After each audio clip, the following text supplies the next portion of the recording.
Hello everyone, তো এইদিকে আমরা ট্রেনে উঠে পড়েছি, যাচ্ছি এখন আমাদের গন্তব্যে। এবার যাই হোক, এদিকে আমরা সিটও পেয়ে গেছি, ট্রেনটা বেশ ফাঁকাই ছিল। তো বাড়ি এসে আমাদের খিদেও পেয়ে গেছিলো, আর এইদিকে দীপা বানাচ্ছিল ম্যাগি, আর এইদিকে অঙ্কিতা করছিল একটু ঢং করে নিচ্ছিল। তারপরে যে ম্যাগি করা কমপ্লিট, আর আমরা এখন বসে গেছি তিনজনে মিলে একটু ম্যাগি খাবো, তারপর আবার একটু বেরোনো ছিল।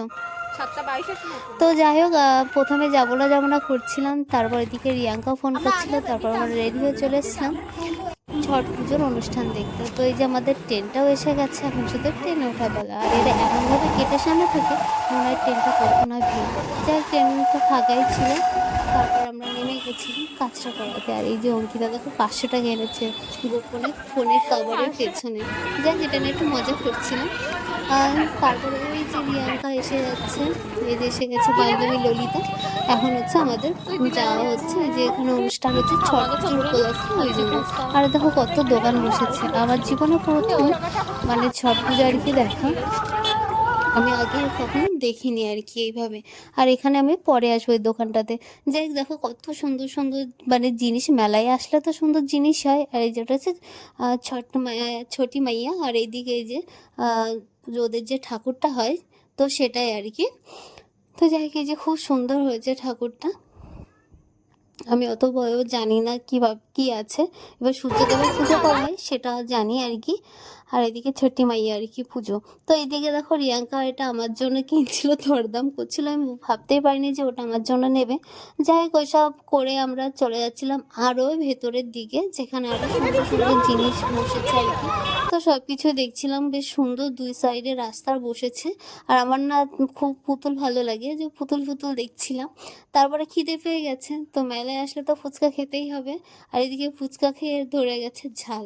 তারপরে এইদিকে ও একটা জিনিস নিয়ে নিচ্ছিল ঘর সাজানোর জন্য।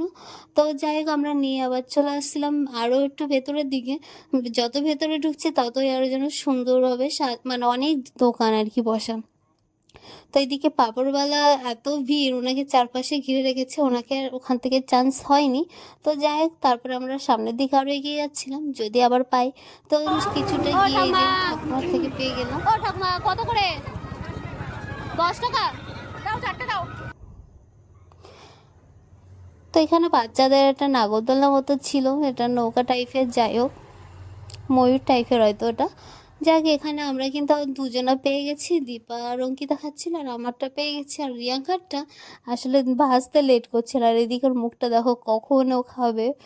তো মানে কি বলবো, আর অবশেষে হাতে পাওয়ার পরে সাথে সাথে নিজে ফুদাও শুরু করেছে যে কখন সেটা মুখে ঢোকাবে। যাক, এই দেখো খাওয়ার মধ্যে আমাদের ছবি না তুললে খাওয়াটাই মানে আনকমপ্লিট থেকে যায়।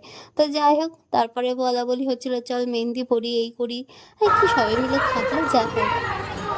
যখন ফ্রেন্ডরা একসাথে থাকায় তখন কাউতালিটা বেশি হয়। তো যাক, এই যে মানে কাকুটার কাছে চলে এসেছিলাম, আমি একদম রাস্তার মানে পাশেই বসেছিলেন। তো ওনার দেখে অসহায় লাগছিল, আর বিকেলটা তেমন হচ্ছিল, তো ওনার থেকে একটা লাইট নিয়ে নিলাম, বাড়ি অবশ্যই আপনাদের সাথে শেয়ার করা হবে। আর এইটা হচ্ছে এই যে পুজো করেছে, চারপাশটা কেমন কি সুন্দর, খুব সুন্দর করে সাজানো হয়েছে। যাক, এখন এই যে ঝুনঝুনিটা নিয়ে বাড়ি ফিরছি।